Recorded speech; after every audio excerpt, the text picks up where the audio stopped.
بسم اللہ الرحمن الرحیم الصلاۃ والسلام علیک یا سیدی یا رسول اللہ الصلاۃ والسلام علیک یا سیدی یا حبیب اللہ وعلی آلک واصحابک یا نور من نور اللہ۔ معزز سامعین کرام، ناظرین کرام، پہلی دو قسطوں میں پیری مریدی کے متعلق کچھ گفتگو کی تھی۔ آج تیسری قسط میں بھی شرائط بیعت ذکر کرنا چاہتا ہوں کہ کس پیر کا بیعت ہونا چاہیے۔ اس کے لیے 4 شرطیں ہیں جو سیدی و سندی و مولائی مجدد اہل سنت امام عشق و محبت سیدی اعلیٰ حضرت بریلوی رضی اللہ تعالیٰ عنہ نے لکھی ہیں اپنے فتح رضوی شریف میں، اور ان شرائط کو میر عبد الواحد بالگرامی رحمۃ اللہ علیہ نے بڑی تفصیل سے سبع سنابل شریف میں بھی لکھا ہے، بار شریعت میں بھی موجود ہیں، فتاوی مصطفیہ میں بھی موجود ہیں، فتاوی امجدیہ میں بھی موجود ہیں، اور کبار صوفیاء اور علماء سب نے ان شرطوں کو لازمی قرار دیا ہے کہ اگر جس پیر میں یہ شرطیں موجود ہیں 4، اس کا بیعت ہونا بالکل صحیح ہے، وہ کسی قسم کا نقصان آپ کو نہیں دے گا، نہ دنیاوی نہ دینی۔ جس میں یہ 4 شرطیں نہیں ہیں، اس پر فتن دور میں وہ یقیناً ایک فتنہ ہے، کیونکہ یہ 4 شرطیں فتنوں کو ختم کرنے کا تریاق ہیں۔ جس طرح تریاق زہر کا اثر ختم کرتا ہے، اسی طرح آج کے جو فتنے ہمارے پیروں کے اندر ہیں، ان کو ختم کرنے کے لیے یہ 4 شرطیں لازمی ہیں۔ اگر ان 4 شرطوں کو لاگو کر دیا جائے تو یقیناً یقیناً یقیناً کسی قسم کا کوئی فتنہ اور فساد ہمیں پیش نہیں آئے گا۔ وہ 4 شرطیں کیا ہیں؟ پہلی شرط ہے کہ سنی صحیح العقیدہ ہو، یعنی خدا تعالیٰ، اس کے فرشتے، رسول، نبی، صحابہ، اہل بیت، اولیاء کرام، ان کے متعلق اس کا عقیدہ اہل سنت و جماعت والا ہونا چاہیے، بالخصوص صحابہ اور اہل بیت کے متعلق۔ کسی بھی صحابی کے متعلق اس کا عقیدہ رافضیوں والا، تفضیلیوں والا نہ ہو، اور کسی بھی صحابی اہل بیت کے میں سے کسی ایک فرد کے متعلق بھی اس کا عقیدہ خارجیوں والا نہ ہو، بلکہ اس کا عقیدہ اہل سنت والجماعت، یعنی صحابہ بھی ہمارے امام، اہل بیت بھی ہمارے امام، کسی پر کوئی تنقید نہیں، سب کے ہم غلام، یہ نظریہ اس کا ہونا چاہیے۔ کیوں کہ جس کا عقیدہ صحیح نہیں اس کو بدعتی کہا جائے گا۔ بدعتی جو ہے وہ ہر قسم کے بد مذہب کو کہا جاتا ہے، جس کا عقیدہ درست نہ ہو اس کو بدعتی کہا جاتا ہے شریعت کی اصطلاح میں۔ بدعتی جو ہے اس کی توہین فرض ہے، اور پیر کی توہین حرام ہے اور اس کی تعظیم ضروری ہے، تو اس لیے جو صحیح العقیدہ سنی نہیں اس کا بیعت ہونا جائز نہیں۔ حضور علیہ الصلوۃ والسلام نے فرمایا من وقر صاحب بدعۃ فقد اعان علی ہدم الاسلام، جس نے کسی بد مذہب کی عزت کی، اس نے اسلام کو ختم کرنے میں، گرانے میں مدد کی ہے۔ گویا کہ اس نے اسلام کو ختم کر دیا کہ اس نے ایک جہنمی اور بد مذہب کی جو ہے وہ تعظیم کی ہے۔ تو لہذا کسی بھی بد مذہب، کیونکہ ہمارے آج کل پیروں میں زیادہ تر رافضیت، تفضیلیت پائی جاتی، جو بھی رافضی ہے، تفضیلی ہے، یا کسی بھی طرح کا بد مذہب ہے، وہ کمینہ ہے، اس کا بیعت ہونا جائز نہیں، چاہے وہ جتنی بڑی گدی کا سجادہ نشین ہو۔ یہی اسلام ہے، کیونکہ ہم نے سجادہ نشین کو نہیں دیکھنا، ہم نے رسول اللہ صلی اللہ علیہ وسلم کی شریعت کو دیکھنا۔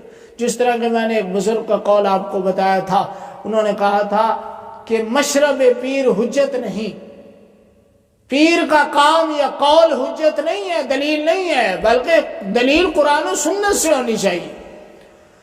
تو حضور نے فرمایا جو کسی بات مذہب کی تعظیم کرے اس نے اسلام کو ختم کرنے پر مدد کی ہے، تو لہذا کسی بھی بد مذہب پیر کا بیعت ہونا جائز نہیں۔ تو پہلی شرط کیا ہوئی کہ سنی صحیح العقیدہ۔ دوسری شرط کیا ہے؟ اور یہاں پر ایک بات اور بھی کر جاؤں، ہمارے آج کل پیر جو ہیں، پھر لوگ کئی پوچھتے ہیں جی ہم فلانے پیر صاحب کے مرید ہیں تو کیا کریں؟ بھائی کیا کرنا ہے؟ ہمیں رسول اللہ صلی اللہ علیہ وسلم نے طریقہ بتایا کہ جو بھی پیر یا جو بھی شخص رافضی ہے، صحابہ کرام کے بارے میں کوئی بکواس کرتا ہے کسی بھی صحابی کے متعلق، تو حضور نے فرمایا قال رسول اللہ صلی اللہ علیہ وسلم اذا رأیتم الذین یسبون اصحابی فلعنوہم، جب تم ایسے لوگوں کو دیکھو جو میرے صحابہ کو گالیاں دے رہے ہیں تو ان پر لعنت بھیجو۔ تو لہٰذا میرا مشورہ ہے ایسے پیروں پر لعنت بھیجیں، چاہے جتنی بڑی گدی کا پیر ہے جو کسی صحابی کے بارے میں بکواس کرے۔ جو بھی کوئی بھی صحابی ہے جس کی نسبت رسول اللہ سے ہے، ہم اس کے بارے میں زبان نہیں کھول سکتے، چاہے وہ جتنا بڑا صحابی ہو یا چھوٹے سے چھوٹا ہو۔ جس طرح کے حضرت وحشی جنہوں نے ایک بار حضور کی زیارت کی، وہ بھی ان کے متعلق ہے کہ سیدنا اویس قرنی خیر التابعین ہونے کے باوجود حضرت سیدنا وحشی کے پہلے مقام کو بھی نہیں چھو سکتے۔ تو کوئی بھونکے سیدنا امیر معاویہ رضی اللہ تعالیٰ عنہ کو، جنہوں نے اسلام کا بول بالا پوری دنیا پر کیا، اور جو اتنے عظیم فاتح اسلام ہے، جو اتنے بڑے لشکر کے سپہ سالار تھے، جنہوں نے اتنی بڑی اسلام کی حکومت قائم کی، ان کے بارے میں اگر کوئی کتا بھونکے دنیا کا، تو ہمارے پاس جو حضور علیہ السلام نے ہمیں طریقہ بتایا وہ یہ ہے کہ اس پر لعنت بھیجو اور اس کی بیعت توڑو۔ یہ فرض ہے آپ لوگوں پر، جو بھی کسی پیر کا بیعت ہے، اگر وہ کسی بھی صحابی یا اہل بیت کے بارے میں بکواس کرتا ہے، اس پر لعنت بھیجنا یہ رسول اللہ صلی اللہ علیہ وسلم کا حکم ہے۔ تو حضرت سید عبد القادر جیلانی رضی اللہ تعالیٰ عنہ آپ فرماتے ہیں کہ اہل بدعت جو ہیں اگر کسی رستے سے آ رہے ہیں، کوئی بھی بد مذہب، فرمایا وہ رستہ چینج کر لو، رستہ بدل دو، اس رستے پر آپ نے جانا نہیں ہے۔ اللہ اکبر۔ تو یہ ہے بد مذہبوں کے ساتھ سختی کا حکم۔ تو لہٰذا پہلی شرط ہے کہ پیر سنی صحیح العقیدہ ہو۔ دوسری شرط کیا ہے کہ اس کا سلسلہ متصل ہو۔ کیا مطلب؟ کہ وہ اس کو اجازت متصل ہو، اس کے باپ دادے کے وسیلے تھے، وہ حضور علیہ السلام تک اس کو اجازت دی گئی ہو، اس کا سلسلہ متصل ہونا چاہیے۔ یہ نہ ہو کہ اس کو باپ نے اجازت نہیں دی یا پیر صاحب نے اجازت نہیں دی اور وہ آگے مرید کرنا شروع کر دے۔ آج کل ہے نا بعض قطب الوجود صاحب ایسے جن کو خلافت ہی نہیں ملی، اجازت نہیں ملی، وہ بیعت شروع کر دیتے ہیں۔ ایسوں کا بیعت کرنا بالکل بھی جائز نہیں ہے۔ سید شریف الحق امجدی صاحب فرماتے ہیں کہ بعض لوگ ایسے ہیں جو کہتے ہیں جی ہمارے پیر صاحب کو خواب کے اندر خلافت دی گئی اور انہیں اجازت دی گئی ہے، جی آپ بیعت کریں۔ تو سید شریف الحق امجدی صاحب لکھتے ہیں کہ خلافت خواب کی معتبر نہیں ہے، کیونکہ خواب تو ایک ضمنی چیز ہے، ضمنی سے بھی کئی گزری چیز ہے، اس پر یقین کر کے اتنے بڑے معاملے میں ہم جو ہے وہ اجازت نہیں دے سکتے جب تک کہ اس کو پیر نے یا اس کے باپ نے اجازت نہ دی ہو جو کہ پیر ہو۔ تو لہٰذا سلسلہ متصل ہو، اجازت ہونی چاہیے۔ کیا مطلب؟ یا تو اجازت ہو سلسلہ متصل ہوگا، یا اس میں پوری شرائط ہو، کسی قسم کی کوئی شرعی خرابی نہ ہو جس کی وجہ سے سلسلہ ختم ہوتا ہو، تو پھر اس کا بیعت ہونا جائز ہے۔ دوسری شرط یہ ہے کہ اس کا سلسلہ متصل ہو۔ تیسری شرط کیا ہے؟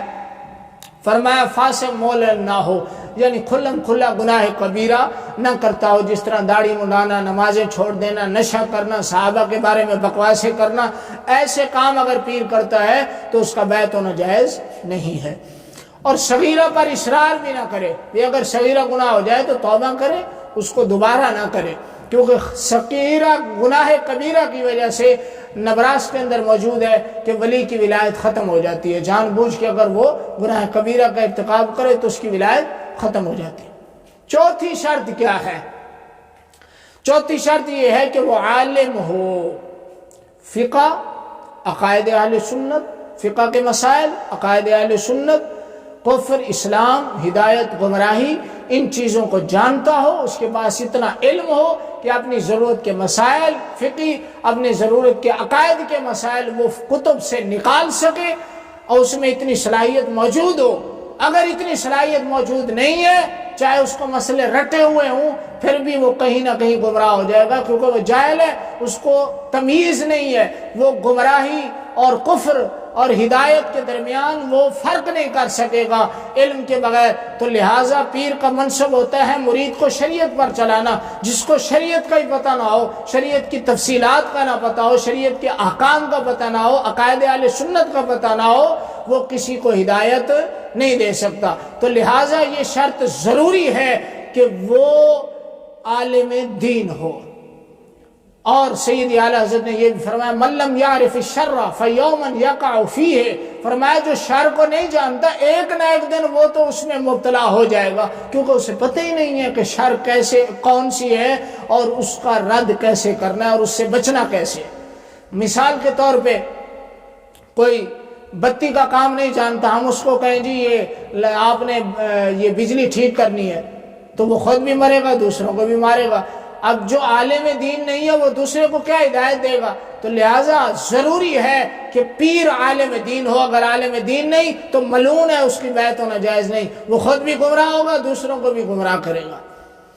تو معزز سامعین، یہ 4 شرطیں ایسی ہیں کہ اگر اس دور میں لاگو کر دی جائیں تو ہر قسم کا فتنہ ختم ہو جائے، ہمارے پیروں سے رافضیت بھی ختم ہو جائے گی، تفصیلیت بھی ختم ہو جائے گی، بدعقیدگی اور جہالت بھی ختم ہو جائے گی، اور یہ پکے سچے اعلیٰ حضرت کی طرح، سیدنا پیر میر علی شاہ صاحب کی طرح اسلام کی خدمت کریں گے۔ اور یہ بات یاد رکھنا کہ سید اعلیٰ حضرت نے جو یہ شرطیں لکھی ہیں اس کی بڑی تفصیل ہے، کبھی موقع ہوا تو انشاءاللہ بیان کروں گا۔ ان آگے شرطوں کی پھر تفصیل ہے بہت۔ میرا ایک چیلنج ہے کہ جو بندہ بھی اسلام کے اندر اور دین کے اندر فساد ڈالنا چاہے گا اور نیا رستہ نکالنا چاہے گا، وہ سب سے پہلے سید اعلیٰ حضرت کی مخالفت کرے گا، اعلیٰ حضرت کے فتووں کو نہیں مانے گا، کیونکہ سید اعلیٰ حضرت کے فتووں کا ایک ایک حرف حضور سرور کائنات صلی اللہ علیہ وسلم کی بارگاہ میں مقبول ہے اور وہی شریعت اسلام ہے۔ تو آج چند لوگ ایسے ہیں جو اپنے آپ کو دین کا بہت رہبر کہتے ہیں، امام الغیرت، قطب الوجود، پتہ نہیں کیا کیا کہتے ہیں، ان میں ایک شرط بھی نہیں ہے۔ میرا چیلنج ہے فضل چشتی کو کہ اگر اس کے پیر میں یہ 4 شرطیں پائی جائیں، ویسے تو کہتے ہیں نا ہم اعلیٰ حضرت کے ماننے والے ہیں، ہم ان کے نائب ہیں، ہمارے پاس اعلیٰ حضرت کی فکر ہے۔ میں نے کہا بھائی اعلیٰ حضرت کے فتوے بھی مانو نا، اعلیٰ حضرت کے فتوے تو تم مانتے نہیں۔ میرے ساتھ خود گفتگو ہوئی تو میں نے جب یہ 4 شرطوں والے فتوے سامنے رکھے تو کہتے میں نہیں مانتا، یہ اعلیٰ حضرت کا تفرد ہے، لے جاؤ۔ میں نے کہا چشتی صاحب دعویٰ تو ہوتا ہے کہ میں اعلیٰ حضرت کو مانتا ہوں، میں ان کی فکر کا وارث ہوں، تو فتویٰ کیوں نہیں مانتے؟ آپ کا تفرد جو نہ مانے اس پر آپ کفر کے فتوے لگاتے ہو کہ وہ کافر ہو گیا۔ جس طرح کہ سید پیر مراتب شاہ صاحب دامت برکاتہم القدسیہ کے متعلق آپ نے اتنی بڑی خچ مار دی کہ ان کا جو نام لے گا وہ بھی اسلام میں دار اسلام سے خارج ہے۔ کیوں؟ اس نے آپ کا صرف تفرد نہیں مانا۔ اچھا، آپ کا جو تفرد نہ مانے اس پر فتوے، اور آپ سید مان لو کہ اعلیٰ حضرت کا تفرد ہے، آپ سیدی اعلیٰ حضرت کا تفرد نہ مانے تو ہم پھر بھی آپ کو بہت اچھا سمجھے، یہ نہیں ہو سکتا۔ جو سیدی اعلیٰ حضرت کا نہیں وہ ہمارا نہیں۔ تو لہٰذا یہ دعوے چھوڑو، لوگوں کو گمراہ نہ کرو، یا سیدی اعلیٰ حضرت کے پیچھے چلو، ان کا ہر فتویٰ مانو۔ اب میرا چیلنج ہے پوری ذریت چشتیہ کو کہ یہ 4 شرطیں، ان چاروں کا پایا جانا ضروری ہے پیر کے اندر، تمام صوفیاء کے نزدیک اور علماء کے نزدیک۔ اس کی پوری مکمل تفصیل میرے رسالے کے اندر موجود ہے الحمدللہ۔ تو یہ 4 شرطیں وجودی ہیں۔ اگر میں ڈھیل دے رہا ہوں، آپ کو موقع دے رہا ہوں، ان 4 میں سے ایک شرط بھی آپ کے پیر میں پائی جاتی ہے، خواجہ شفیع میں، تو آپ یہ ثابت کر دیں کہ ان 4 میں سے ایک شرط بھی اس میں پائی جاتی ہے تو میں اس کا بیعت ہوں گا، خود بیعت ہوں گا۔ اور یقیناً آپ زہر کا پیالہ پی سکتے ہیں لیکن یہ 4 شرطیں ثابت نہیں کر سکتے، لوگوں کو گمراہ نہ کریں۔ تو لہٰذا تمام سنیوں سے میری اپیل ہے، یہ 4 شرطیں جس پیر میں ہیں آپ اس کا بیعت رکھیں۔ جس میں یہ 4 شرطیں نہیں ہیں اس کو چھوڑ دیں، وہ یا تو جاہل ہوگا، تمہیں بھی جہنم میں لے کے جائے گا، خود بھی جائے گا، یا وہ صحیح العقیدہ سنی نہیں ہوگا، رافضی تفضیلی ہوگا، جو بھی ہوگا، بد مذہب۔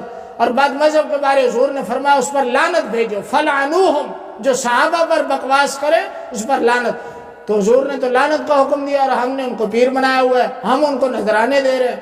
خدا کا خوف کریں، پیر نے نہیں چھڑانا، چاہے جتنی بڑی گدی کا سجادہ ہو، ہم کو خدا رسول کی رحمت کے آغوش میں پناہ لینی چاہیے، کیونکہ قیامت والے دن حضور علیہ السلام کی شریعت نے ہمیں اپنی رحمت میں لینا ہے، اور حضور علیہ السلام کی شفاعت سے ہی ہم چھٹیں گے۔